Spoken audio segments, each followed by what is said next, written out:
கடகராசியைச் சேர்ந்த அன்பர்களுக்கு இந்த வைகாசி மாதம் என்ன பலன்கள் என்பதை நாம் பார்ப்போம். உங்களுக்கு பாருங்க, நல்ல மாற்றத்தையும் கொடுக்கும். ஆனால் எச்சரிக்கையாக இருக்கணும்னு சொல்றோம். இந்த எச்சரிக்கை எதில் எச்சரிக்கையாக இருக்கணும்? பயணங்களில் எச்சரிக்கை.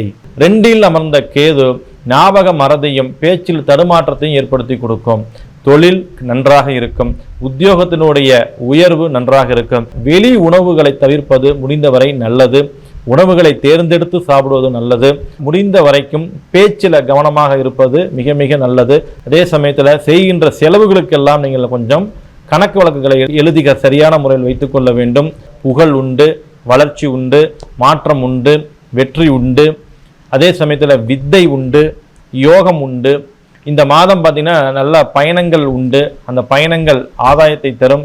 நீங்கள் வாய்ப்புள்ள போதெல்லாம் அருகில் கூடிய சிவ ஆலயத்துக்கு சென்று பார்வதி தேவிக்கு மலர் மாலை சாற்றுங்கள். தீபம் ஏற்றி வழிபாடு செய்வது கடகராசிக்கு யோகத்தை ஏற்படுத்தி கொடுக்கும்.